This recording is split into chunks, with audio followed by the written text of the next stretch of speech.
പരിശുദ്ധ അമ്മയ്ക്കും യേശുവിനും ഈ അൾത്താരയിൽ ഞങ്ങളെ ഇന്ന് നിർത്താൻ ഇടയാക്കിയതിനെ ഓർത്ത് ആയിരം നന്ദി പറയുന്നു. എൻ്റെ പേര് സോണിയ, ഇതെൻ്റെ ഭർത്താവ് അഗസ്റ്റിൻ, ഇത് ഞങ്ങളുടെ മകൻ ആദം. ഞാനിവിടെ ഉടമ്പടി എടുക്കാനായിട്ട് വന്നത് 16/4/2022 ഞാൻ ഉടമ്പടി എടുക്കാനായിട്ടുണ്ടായ പ്രധാന സാഹചര്യം എന്ന് പറയുന്നത്, എൻ്റെ വിവാഹം കഴിഞ്ഞിട്ട് 1 വർഷമായിട്ട് എനിക്ക് മക്കളില്ലായിരുന്നു. ആ 1 വർഷത്തിനിടയ്ക്ക് സ്കാൻ ചെയ്ത് നോക്കിയപ്പോഴാണ് അറിഞ്ഞത് എൻ്റെ 2 ഓവറിയിൽ എൻഡോമെട്രിയം സിസ്റ്റാണ്. എൻഡോമെട്രിയം സിസ്റ്റിൻ്റെ പ്രത്യേകത, അത് കുഞ്ഞുങ്ങളുണ്ടാവാനായിട്ട് 1% പോലും ചാൻസ് അതിനില്ല. അതുമാത്രമല്ല, വിവാഹത്തിന് വളരെ വർഷങ്ങൾക്ക് മുമ്പ് തന്നെ എനിക്ക് തൈറോയിഡിൻ്റെ പ്രശ്നം ഉണ്ടായിരുന്നു. ഞാൻ തൈറോയിഡിൻ്റെ ടാബ്ലറ്റ് കഴിക്കുന്നുണ്ടായിരുന്നു. അപ്പോൾ ഈ 2 പ്രശ്നങ്ങളും കൊണ്ട് എനിക്കൊരിക്കലും കുഞ്ഞുങ്ങളുണ്ടാവില്ലെന്ന് ഡോക്ടർ പറഞ്ഞു. വളരെ വേദനയോടെയാണ് അതറിഞ്ഞത്. അതറിഞ്ഞ സമയത്ത് വളരെ വിഷമത്തോടെ ഞാൻ മാതാവിൻ്റെ അടുത്ത് വന്നു, ഉടമ്പടി എടുത്തു. എൻ്റെ ആദ്യത്തെ നിയോഗം അതായിരുന്നു.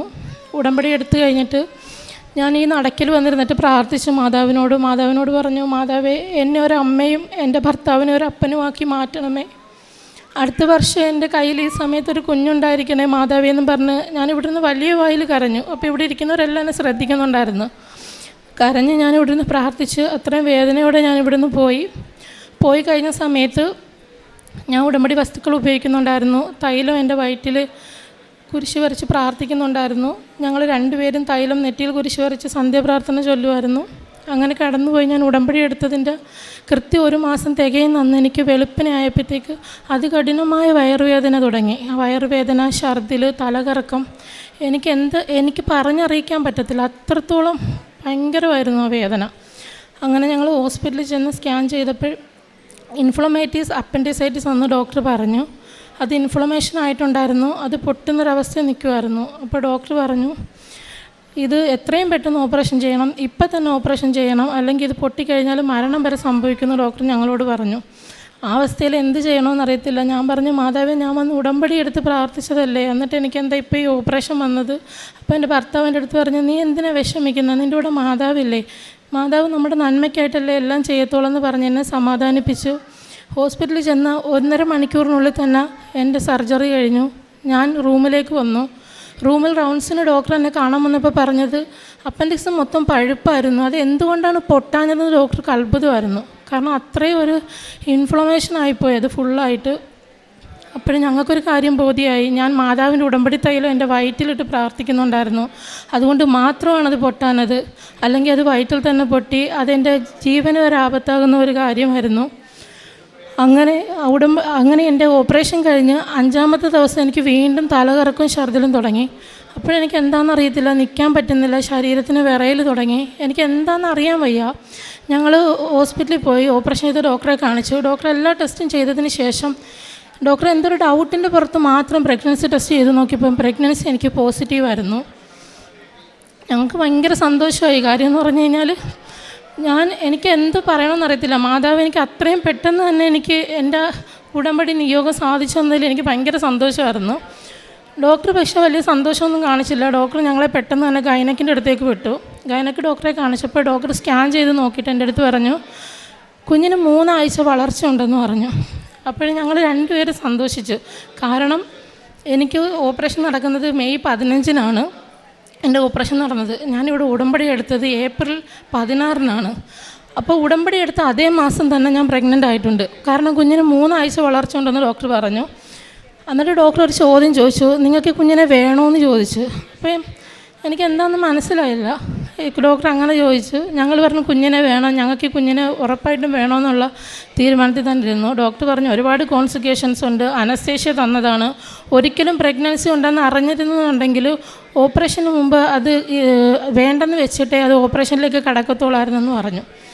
അപ്പോഴെനിക്ക് വിഷമം തോന്നിയെങ്കിലും എനിക്ക് മാതാവിൽ വിശ്വാസം ഉണ്ടായിരുന്നു. ഞാൻ പറഞ്ഞു, ഞങ്ങൾക്ക് ഈ കുഞ്ഞിനെ വേണം, എന്ത് പ്രശ്നം വന്നാലും ഞങ്ങൾക്ക് കുഞ്ഞിനെ വേണമെന്ന് ഞങ്ങൾ 2 പേരും തീരുമാനിച്ച് മുന്നോട്ട് പോയി. എൻ്റെ പ്രഗ്നൻസിയുടെ കാലയളവിലെല്ലാം ഡോക്ടർ ഇടയ്ക്കിടയ്ക്ക് ഈ കാര്യങ്ങളൊക്കെ ഞങ്ങൾ ഓർമ്മിപ്പിക്കുന്നുണ്ടായിരുന്നു. അങ്ങനെ എൻ്റെ ഡെലിവറി ടൈം വന്നു. ഡെലിവറി 7-ാം മാസത്തിൽ എൻ്റെ വീട്ടിൽ പോയി. എൻ്റെ വീട് കൊല്ലത്താണ്. അവിടെ പോയി ഒരു ഹോസ്പിറ്റലിൽ ഡോക്ടറെ കണ്ടപ്പോൾ ഡോക്ടർ ആദ്യമേ എന്നോട് ചോദിച്ചത്, നിങ്ങൾ എന്തിനാണ് ഈ പ്രഗ്നൻസി ആയിട്ട് മുന്നോട്ട് പോയതെന്ന് ചോദിച്ചു. നിങ്ങളോട് ഡോക്ടറൊന്നും പറഞ്ഞില്ലായിരുന്നോ എന്ന് ചോദിച്ചു. ഞാൻ എന്നിട്ട് ചോദിച്ചാൽ എന്താ ഡോക്ടർ ഇങ്ങനെ പറയുന്നതെന്ന് ചോദിച്ചപ്പോൾ പറഞ്ഞ്, അല്ല ഇങ്ങനെ അനസ്തേഷ്യയൊക്കെ തന്ന് ആ സമയത്ത് ഒരു ചെറുതല്ലായിരുന്നോ, അത് കളയേണ്ടതായിരുന്നു, അതായിരുന്നു നല്ലത്. ഇതിപ്പോൾ എങ്ങനെയായിരിക്കും, കുഞ്ഞിൻ്റെ അവസ്ഥ എന്തായിരിക്കും എന്നൊന്നും പറയാൻ പറ്റില്ലെന്ന് പറഞ്ഞു. വളരെയേറെ വിഷമമായി ഞങ്ങൾക്ക് അങ്ങനെ ആ ഡോക്ടറും കൂടെ പറഞ്ഞപ്പം. പക്ഷെ ഞാൻ ആ ഡോക്ടറോട് പറഞ്ഞു, ഡോക്ടർ ഞാൻ ഉടമ്പടി എടുത്തതാണ്, എനിക്ക് ഉടമ്പടി മാതാവ് തന്നതാണ് ഈ കുഞ്ഞിനെ, അതുകൊണ്ടാണ് ഞാൻ ഈ പ്രഗ്നൻസി ആയിട്ട് മുന്നോട്ട് പോയതെന്ന് പറഞ്ഞു.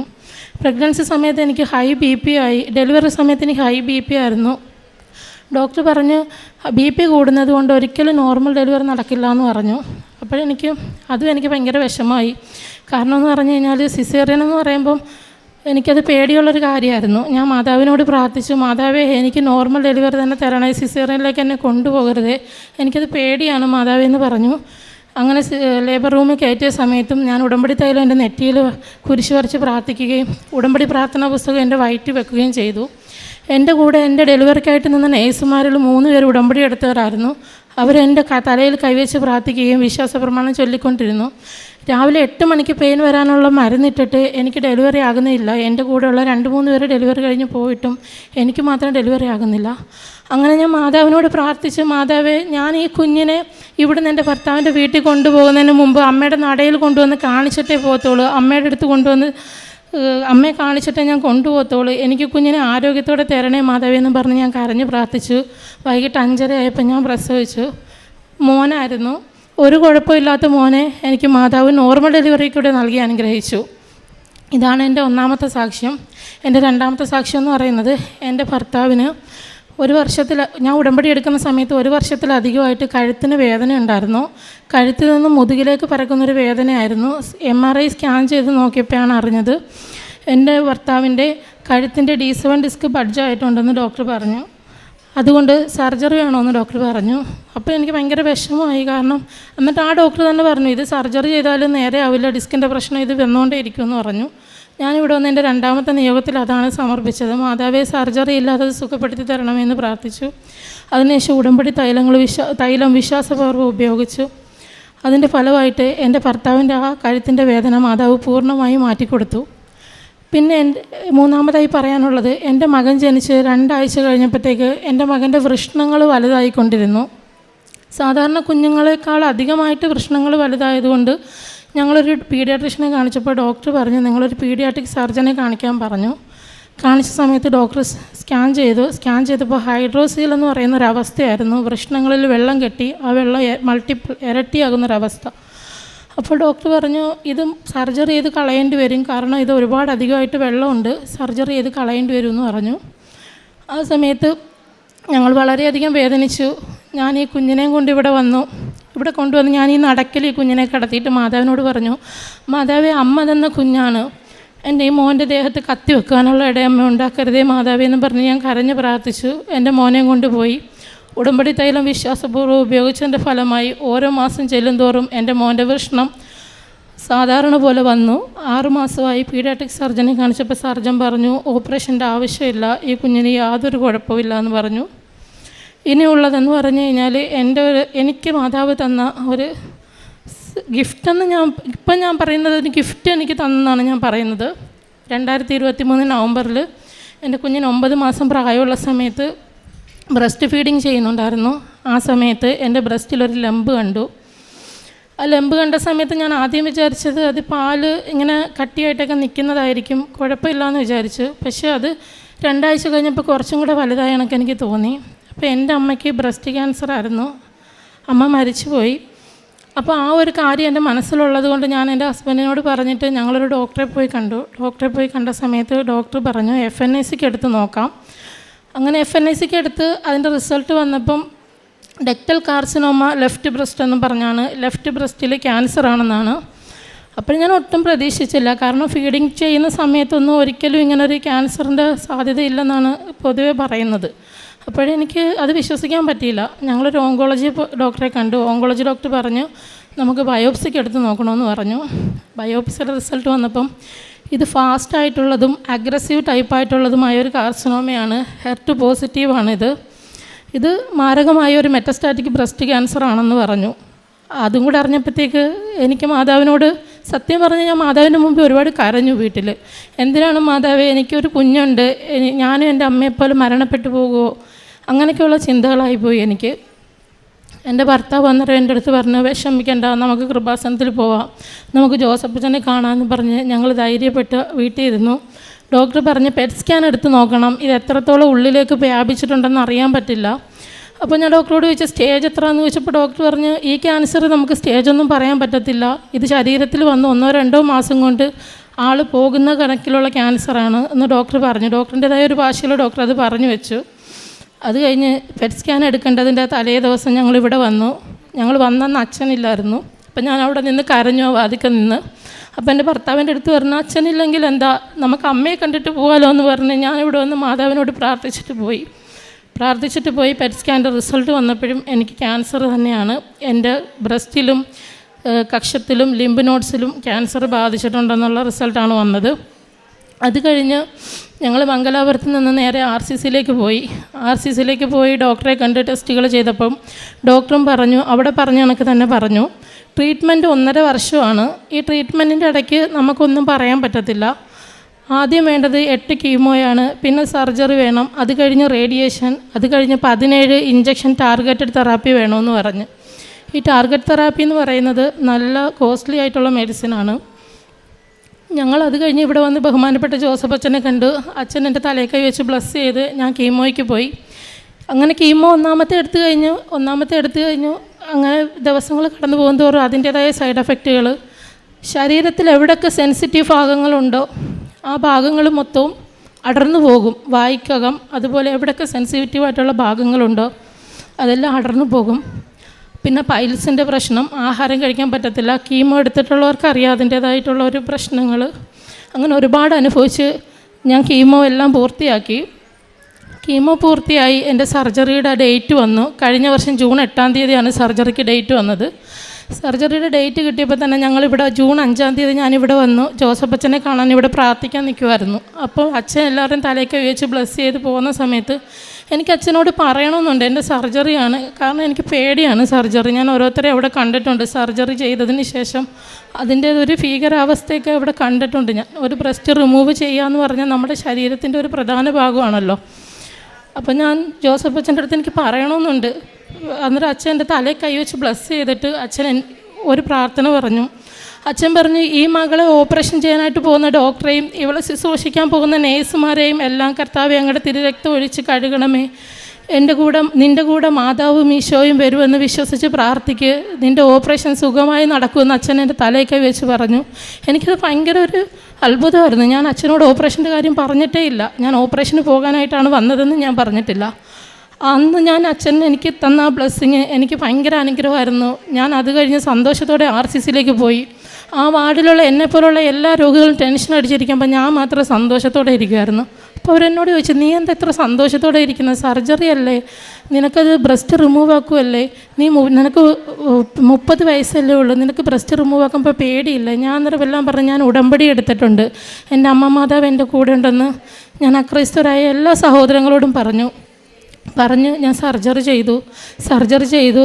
എൻ്റെ സർജറി കഴിഞ്ഞുള്ള അവസ്ഥ അതികഠിനമായ വേദനയും കാര്യങ്ങളും എല്ലാം കടന്നുപോയി. സർജറി കഴിഞ്ഞ് 33-ാമത്തെ ദിവസം എൻ്റെ നട്ടലിനൊരു വേദന വന്നു.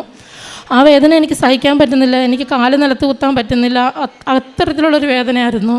അങ്ങനെ ഡോക്ടറെ അടുത്ത് പറഞ്ഞപ്പോൾ ഡോക്ടർ പറഞ്ഞു, നമുക്കൊരു MRI എടുത്ത് നോക്കാമെന്ന് പറഞ്ഞു.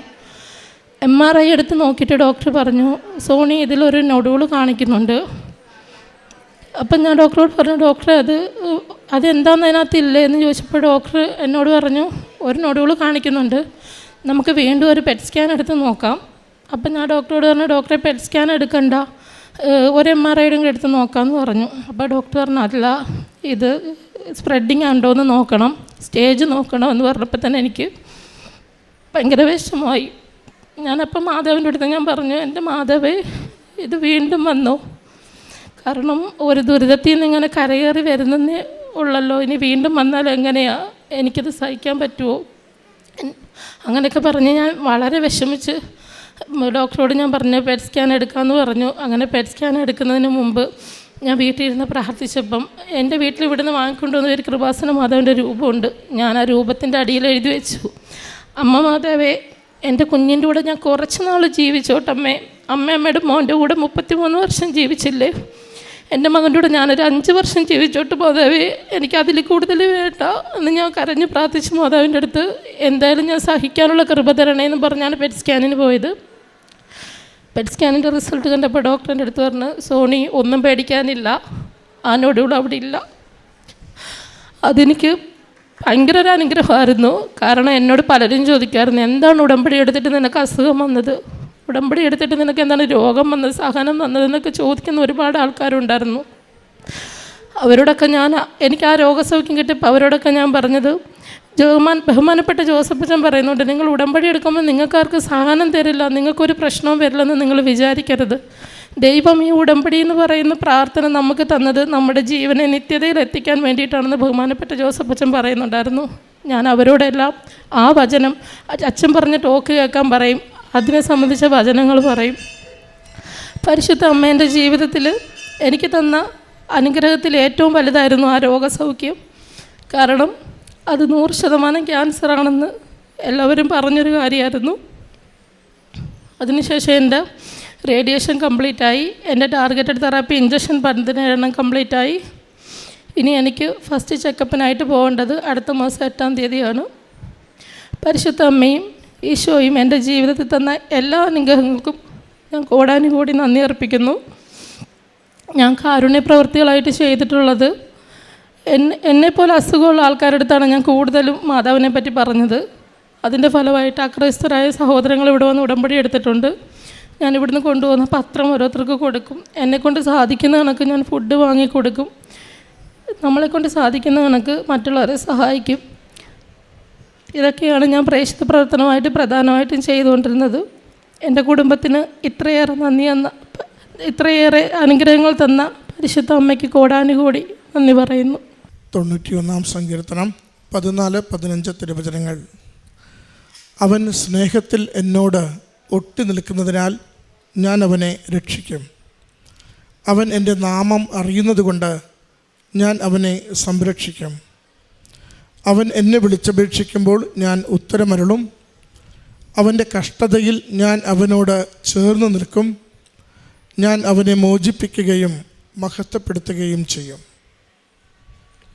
സോണിയ അഗസ്റ്റിൻ എന്ന ഈ സഹോദരി സഹന തീച്ചുളയിലൂടെ കടന്നുപോയപ്പോൾ ലഭിച്ച ദൈവാനുഗ്രഹങ്ങളെയാണ് കൃപാസന മാതാവിൻ്റെ തിരുനടയിൽ സന്തോഷത്തോടെ നന്ദിയോടെ സാക്ഷ്യപ്പെടുത്തുന്നത്.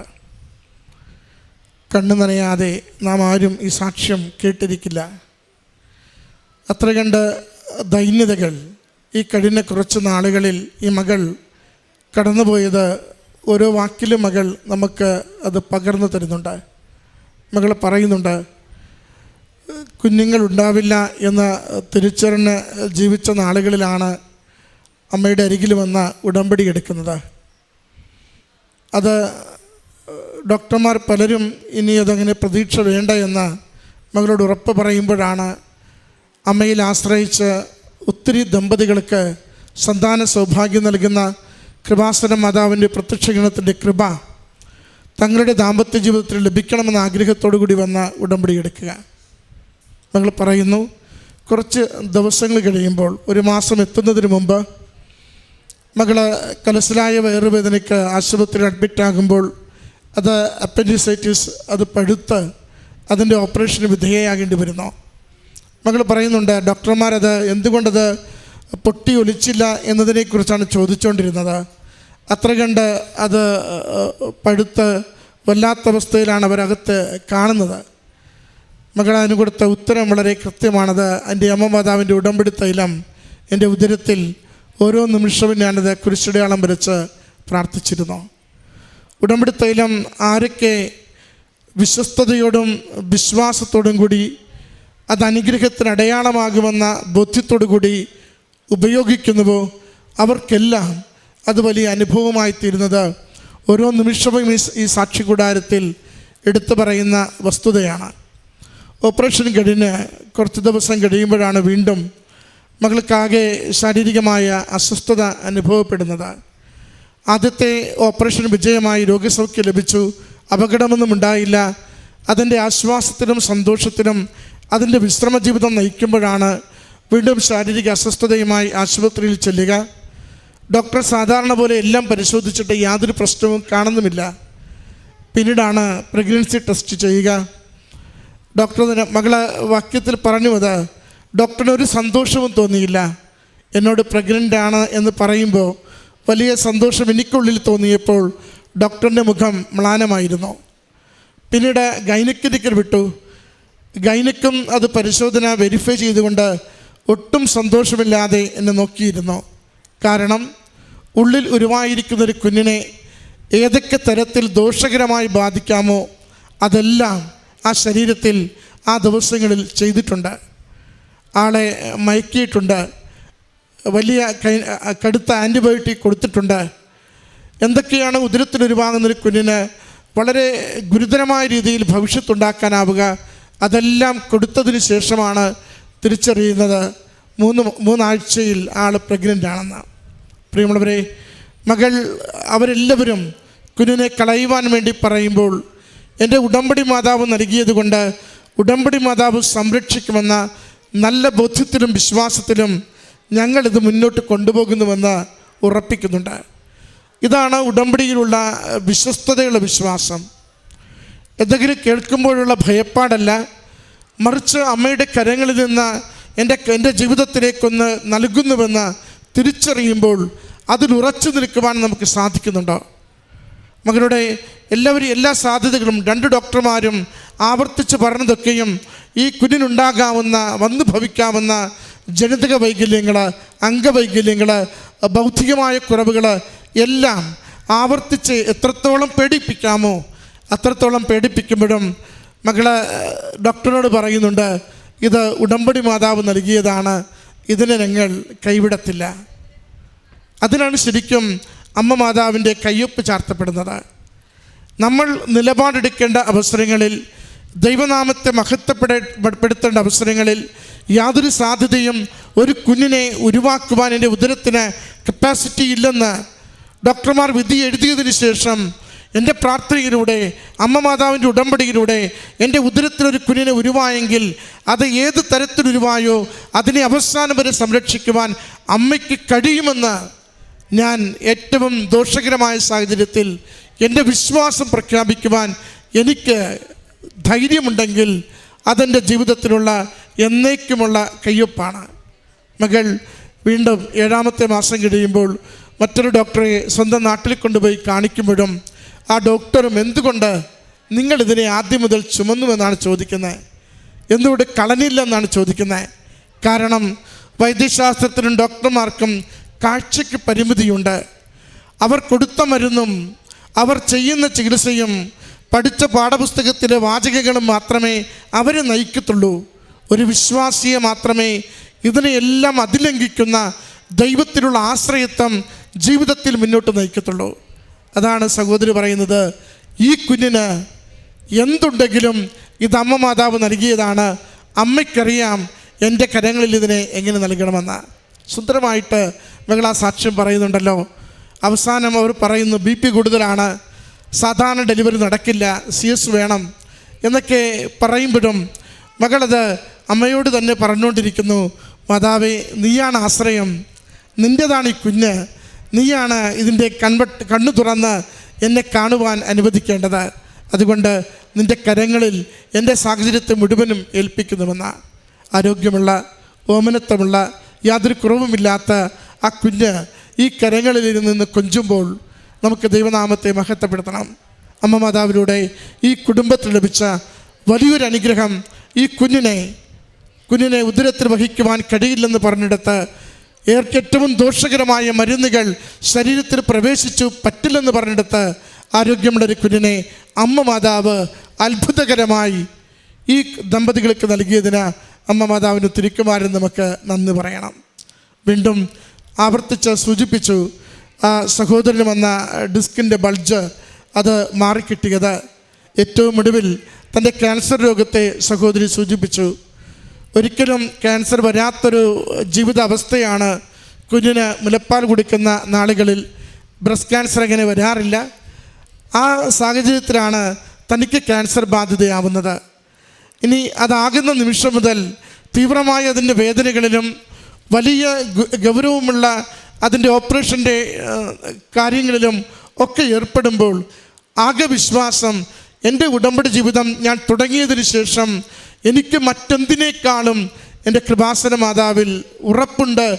അമ്മയാണ് കാണുന്നതെങ്കിൽ അമ്മയ്ക്ക് കൈകാര്യം ചെയ്യുവാൻ അറിയാം. അമ്മ തിരുക്കുമാറിനൊപ്പം നിന്ന് എൻ്റെ ജീവിതത്തെ സംരക്ഷിക്കും. 2-3 കാര്യങ്ങൾ മകൾ ആ ക്യാൻസർ എപ്പിസോഡിൽ നമ്മളോട് പറയുന്നുണ്ട്. ഒന്ന്, അച്ഛനെ കാണാൻ വന്നു, അച്ഛനൊന്നില്ലായിരുന്നു, നിരാശപ്പെട്ടല്ല പോയത്. മറിച്ച് അമ്മ മാതാവിനെ കണ്ട്, അമ്മയെ കണ്ട്, അമ്മയുടെ കരങ്ങളിൽ ഏൽപ്പിച്ച് തിരികെ സന്തോഷത്തോടെ ചികിത്സയ്ക്ക് പോയി. ഓപ്പറേഷൻ നിശ്ചയിച്ചു. അച്ഛനെ കാണാൻ വന്നു. അച്ഛനോടൊന്നും പറഞ്ഞിട്ടില്ല. എങ്കിലും അച്ഛൻ ശിരസിൽ കൈവച്ച് പ്രാർത്ഥിച്ച് തിരക്തത്തിൻ്റെ സംരക്ഷണം നൽകി. ആ ഓപ്പറേഷൻ ചെയ്യുന്ന ഡോക്ടർ, ശുശ്രൂഷിക്കുന്നവർ എല്ലാം സമർപ്പിച്ച് പ്രാർത്ഥിക്കുമ്പോൾ മകൾ പറയുന്നു, ഞാൻ നിരാശപ്പെട്ടോ സങ്കടപ്പെട്ടോ ഇവിടുന്ന് പോയില്ല. മറിച്ച് എൻ്റെ ഉള്ളിലെന്താണോ, എൻ്റെ രോഗമെന്താണോ, കടന്നു പോകുന്ന മണിക്കൂറുകൾ എന്താണോ, അത് മുഴുവനെയും കണ്ടറിഞ്ഞുകൊണ്ട് അമ്മയിൽ നിന്ന് സന്ദേശം സ്വീകരിച്ച് പ്രാർത്ഥിച്ചതിൻ്റെ സന്തോഷത്തിലാണ് ഞാൻ പോയത്. അവിടെ ചെന്നിട്ട് ഞാൻ മാത്രം ഓപ്പറേഷന് വേണ്ടി എല്ലാവരെക്കാളും സന്തോഷത്തോടെ കാത്തിരുന്നു. എന്നെ അമ്മ മാതാവ് കാത്തുകൊണ്ട് പൂർണ്ണ ആരോഗ്യത്തിലേക്ക് എന്നെ നയിച്ചിരുന്നു. വീണ്ടും നട്ടലിൽ മറ്റൊരു നൊടികൾ വരുമ്പോൾ അതൊരു ക്യാൻസറിൻ്റെ സാധ്യത എല്ലാവരും പറയുന്നു. അപ്പോഴും വീണ്ടും അമ്മ മാതാവിൽ തന്നെ ശരണപ്പെടുന്നു. ഉടമ്പടി തൈലം പൂശുന്നു, ആഗ്രഹിച്ച് പ്രാർത്ഥിക്കുന്നു. വീണ്ടും അമ്മയുടെ അരികിൽ വന്നിട്ട് കണ്ണീരോടെ കൊടുത്ത് പറയുന്നുണ്ട്, അമ്മേ, അമ്മ 31 വർഷം മകനൊപ്പം ജീവിച്ചു. എനിക്കൊരു 5 വർഷം മതി മകനൊപ്പം ജീവിക്കുവാൻ. അമ്മ എനിക്ക് അനുവദിക്കണം. അതൊരു മകളുടെ അവകാശമാണ്. ഉടമ്പടിയിൽ വിശ്വസ്തതയിൽ ജീവിക്കുന്ന മകൾ അവകാശത്തോടെ പറയുന്നു, അമ്മ മകനെ പൊറ്റിയതുപോലെ എൻ്റെ കുഞ്ഞിനെ ചുവടുറപ്പിക്കുന്നത് വരെ എനിക്ക് ആയുസ് നീട്ടിത്തരണം. ഇതിവിടെ മരണം കൊണ്ട് അവസാനിക്കുവാനുള്ളതല്ല, ദൈവനാമം മഹത്വപ്പെടുത്തുവാനുള്ളതാണ്. അതാണ് രണ്ടാമത് പെറ്റ് സ്കാൻ ചെയ്യുമ്പോൾ ശരീരത്തിലെങ്ങും ക്യാൻസറിൻ്റെ യാതൊരു സെൽസുമില്ലെന്ന് റിപ്പോർട്ട് നൽകി, ആരോഗ്യവതിയാണെന്ന് കൺഫർമേഷൻ നൽകി മകളെ പറഞ്ഞയക്കുന്നത്. പ്രിയമുള്ളവരെ, ഈ സാക്ഷ്യം വളരെ ഗൗരവമുള്ള ഒരു സാക്ഷ്യമാണ്. ഇതൊരു മെഡിക്കൽ സാക്ഷ്യമാണ്. അതിൻ്റെ രോഗനാളുകളിൽ എങ്ങനെയൊക്കെ എപ്പോഴൊക്കെ അമ്മ മാതാവിൻ്റെ ഇടപെടൽ ലഭിച്ചുവെന്നും അത് ഓരോ നിമിഷവും എങ്ങനെ സൗഖ്യത്തിലേക്ക് നയിച്ചുവെന്നും അസാധ്യമെന്ന് കരുതിയത്, മാറില്ലെന്ന് കരുതിയത്, മരണത്തിലേക്ക് നയിക്കുമെന്ന് കരുതിയത് എങ്ങനെ ജീവനെയും ജീവിതത്തെയും തിരികെ പിടിക്കും വിധം വിശ്വാസത്തെ ബലപ്പെടുത്തി ദൈവനാമത്തെ മഹത്വപ്പെടുത്തുവാൻ ഈ കുടുംബത്തെ എങ്ങനെ സഹായിച്ചുവെന്ന് ലോകത്തോട് പറയുന്ന സാക്ഷ്യമാണ്. നമ്മുടെ ജീവിതത്തിലും ഇത് സാധ്യമാണ്. നമുക്കിന്ന് നടക്കില്ലെന്ന് കരുതുന്നത്, മാറില്ലെന്ന് കരുതുന്നത്, അവസാനിച്ചുവെന്ന് കരുതുന്ന എല്ലാ ഇടങ്ങളിലേക്കും ഉടമ്പടി പ്രകാരം ജീവിച്ച് അമ്മ മാതാവിൻ്റെ സംരക്ഷണം തേടി പ്രാർത്ഥിച്ച് ഉടമ്പടിയുടെ നേർച്ച വസ്തുക്കൾ ഏറ്റവും വിശ്വസ്തയോടെ പ്രയോഗിക്കുമ്പോൾ അത് നമുക്ക് സൗഖ്യത്തിനും സംരക്ഷണത്തിനും ഉയർച്ചയ്ക്കും സഹായത്തിനും വിജയത്തിനും കാരണമാകും. ഈ കുടുംബത്തിന് ലഭിച്ച ഈ വലിയ അനുഭവങ്ങൾക്ക് സന്തോഷത്തോടെ നന്ദിയോടെ അമ്മ മാതാവിനും തിരുക്കുമാരനും കരങ്ങളടിച്ച് ഈ സാക്ഷ്യം സമർപ്പിക്കാം. അത്യപൂർവ ദൈവാനുഭവങ്ങൾ ഇനി നിങ്ങൾക്കും സ്വന്തം. ഈ യൂട്യൂബ് ചാനൽ ഇതുവരെ സബ്സ്ക്രൈബ് ചെയ്തിട്ടില്ലെങ്കിൽ ഇപ്പോൾ തന്നെ സബ്സ്ക്രൈബ് ചെയ്യുക. ഈ വീഡിയോ ഇപ്പോൾ തന്നെ നിങ്ങളുടെ സുഹൃത്തുക്കൾക്ക് ഷെയർ ചെയ്തുകൊണ്ട് കർത്താവിൻ്റെ പ്രേക്ഷിതരാകുക.